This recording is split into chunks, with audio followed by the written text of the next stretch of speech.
Alex and Lani Kasayuran. We're a member of the Young Couples Group of Couples for Christ FFL. We've been married 10 years this year. We have 2 kids, 1 boy and 1 girl. Adrian is 8 years old and our daughter is Abby. She's 2 years old. I'm a physical therapist as my profession, but as of now, I'm not working. My wife is a tutor. She works at PTC. We met in Singles for Christ. Ako yung unang nakakita sa kanya and I actually prayed for him. By God's grace, he let our paths cross.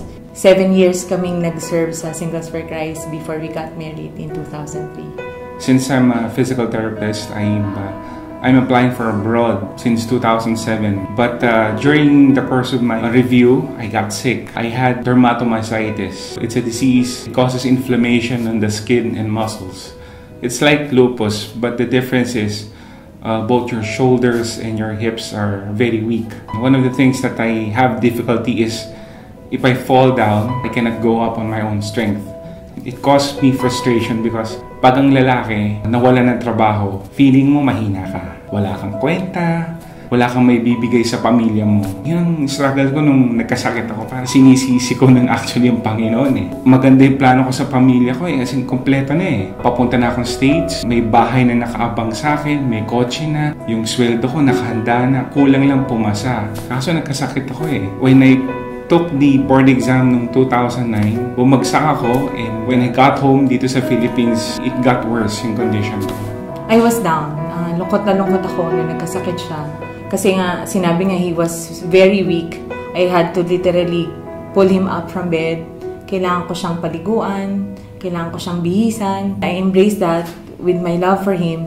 But then, meron akong mga tanong na, Lord, ang bata pa namin, young couples pa lang kami, pero ba't nasa stage na ako ng in sickness and in health? Before, nai-imagine ko na pang matatanda na lang yun eh. Ang liit pa ng anak namin. Tapos ito na yung ginagawa ko sa kanya. Na nag-aalaga na ako ng may sakit na asawa.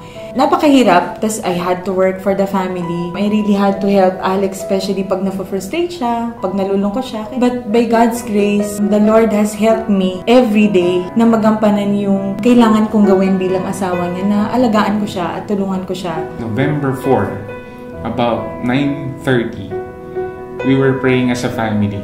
While I was leading the prayer, nagsislip na rin yung tongue ko. Iba na raw sinasabi ko. Kala ko nung una, binibiro ko ni Lani. Then I tried to stand up. Hindi na ako makatayo. Then pag upo ko, bigla na ako bumagsak. Ayun pala, na-stroke na ako. Yeah, we rushed him to the hospital. It was very difficult.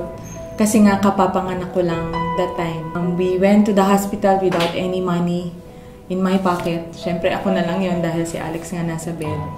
By God's grace, the people around us has supported us. Every time na uuwi ako sa mga anak ko, naisip ko na, Lord, nandun na ba ako sa till death do we part stage? Sinabi ko sa kanya na, Dad, gagaling ka. Makakatayo ka dyan sa bed mo at gagamitin ka ni Lord para ipakita kung gaano siya ka-faithful. And that was the time na nasa ICU siya na umiiyak kami pareho. And yun yung time na talaga napakahirap kasi nga hindi na siya mobile. So kung nung first time ng dermatomyositis, kailangan ko lang siyang liguan, bihisan, ito lahat na, pati pakainin. Tapos meron pa akong baby, pati sipilyo, pati pag-ihi, lahat gagawin mo na. Yeah. And it was very frustrating kasi si Alex on his part was down na down siya. Well, she was giving me a bath. Umaangal ako nun eh. Sabi ko, alam mo, bakit to si God parang unfair? Kasi sabi ko, wala naman akong ginagawa. Hindi ako umiinom, hindi ako nagsisigarilyo, hindi ako nagde-drugs. Hindi ako nang bababae, pero ako pa ang nagkasakit. And she said to me a phrase na hindi ko makakalimutan. Ang sagot niya is, bakit hindi ikaw? Napatahimik na ako noon. May planong Diyos. God has a very special purpose for you. So, mahirap man tanggapin, pero I accept it. God has a plan for me and for my family. Ba't ako nagkaganito? Alex is a fighter. Alex is a survivor. Ilang beses nang nadapa. Pero andyan pa rin siya, tumatayo, bumabalik, patuloy na ipinapakita sa iba, sa aming pamilya na kung paano gumagalaw ang Panginoon sa buhay niya. He may show weakness, pero I knew in his heart that he is very faithful to God, that he is holding on to God. He is very hopeful na one day gagaling siya. One day, itataguyod niya yung pamilya namin. Yes, sir. Physically, he is not my protector now, but spiritually he is. Because I know that every time I leave the house, he is already praying for me. Iba yung outlook ko ngayon sa buhay. Regardless of pinagdaanan namin, ang magiging maayos ang buhay namin because may direction kami this year.